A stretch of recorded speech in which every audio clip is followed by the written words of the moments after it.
On this episode of Lapeef, Let's Talk.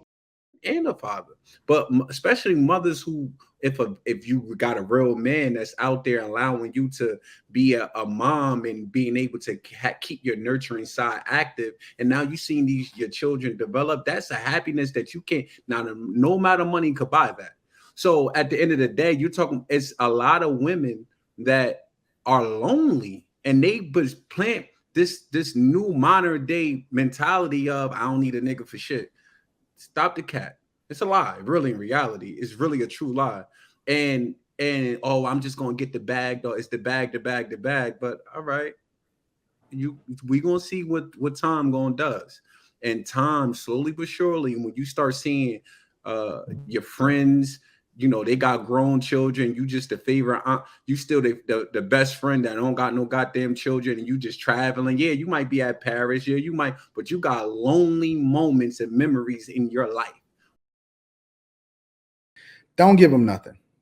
Just play it cool, chill, have a good time, and then see how it flow. And don't be pressed either. Like, don't be pushing up on her, don't be chasing her, don't be trying to, you know what I'm saying, holler at her, don't be trying to dirty Mac and try to push other dudes away and hate on another dude. Just let her be what she gonna be. She gonna come around anyway. And most women that win is the ones that actually shoot their shot. So don't even play that game. You playing a never ending, very expensive game. No, get us flowers. We want it. Don't get them flowers. Don't do it. Never take dating advice from a woman either, fellas. Ever. Another part of this. If you want to date women, you should probably listen to women. I'm sorry. Women don't date women, so why would you listen to a woman? That don't make no sense. That's not true. Women do date women. And men want to date. Well, some men women who date women still don't even know how to treat women. You know, yeah. You ever seen two women? They be in more relationship problems than a man and a woman. What are you talking about? Two women like two little children. So no. But that advice is backwards. To tell a man not to listen to women, like that's like telling a woman not to listen to a man when we trying to learn how to be with a man. That doesn't make much sense. Well, just like what Anton said earlier, we run the gambit. So what y'all want doesn't matter. And that's kind of like what we're saying. We don't give a shit about what women want. It's a caveat though, Mr. Lego, because what they not admitting on this panel was that the top of the top got their picks. That's what I'm saying. They can get anything that they want. The guys that they talking about is the ones that's on the struggle bus. Those are the ones that they're not fucking trying to marry anyway. Those are the ones that they'll possibly settle for. So a guy that is winning don't need you. The ones that you want, he got his pick of the litter. He got every single chick that he want beating down his door, wishing that he would marry them. So why would we ever subject ourselves to you when we already know we the cream of the crop and we can have any woman we want? And I feel the exact same way about me. I'm the cream of the crop. But here's the difference. Hold on a second. Okay. I agree with the last part of what you said about not really showing everything you have, this and the other. Because if you want a person to love you for who you are, not for what you have or what you can give them. I totally agree with that. I don't agree with not presenting a woman with flowers or anything, because to me, that's still chivalry.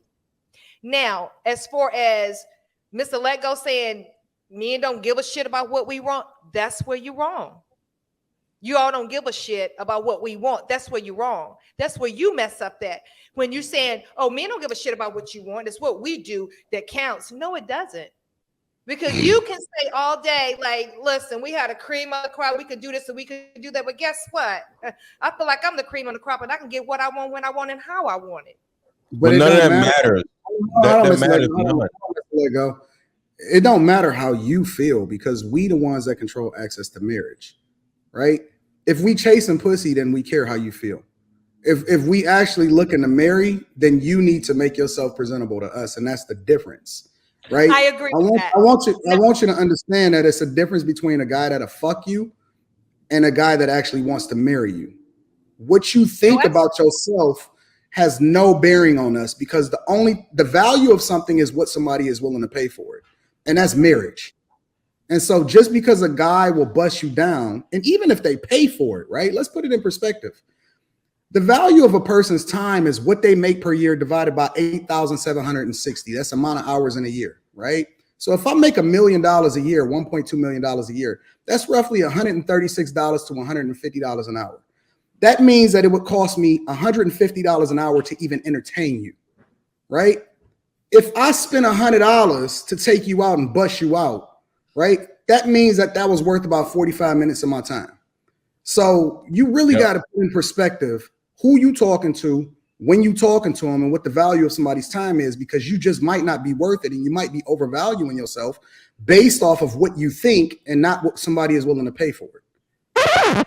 Well, with that being said, with all the numbers that you just put out there, I can't repeat all of that, but making the woman can make that amount of money and feel like, you know, I don't know if you're worth my time. Mr. Lego, please, with the body language. I don't know if you're worth my time. Because nowadays, a lot of women are educated. They're not really into getting married and having children. So until they get to a certain age. What did that got to do with anything, Veronica? I'm gonna use this for an example. Shonda Rhimes, she is you are familiar with her.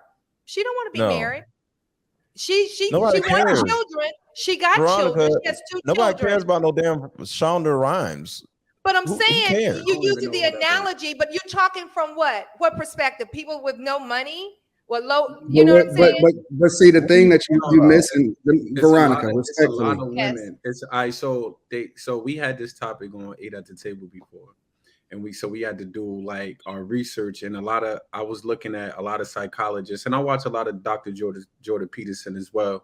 He was saying, and with his clients, a lot of helping women to find, you know, they wanted to go, they was career driven, they was just focused on their career, they get to a bag, but now they get to a certain level that now they feel lonely, they never had a consistent relationship, they want to be married, they got all this money, but they still empty inside because they thought that a career was the purpose in life. But long-term happiness is raising a family. That's something, when you see children that you have that's grown, that you help cultivate and develop, that brings happiness to both a mother and a father. But especially mothers who, if you got a real man that's out there allowing you to be a mom and being able to keep your nurturing side active, and now you seen your children develop, that's a happiness that you can't, now no amount of money could buy that. So at the end of the day, you're talking, it's a lot of women that are lonely, and they plant this new modern day mentality of, I don't need a nigga for shit. Stop the cat. It's a lie. Really, in reality, it's really a true lie. And oh, I'm just gonna get the bag though. It's the bag. But all right, we gonna see what time gonna does.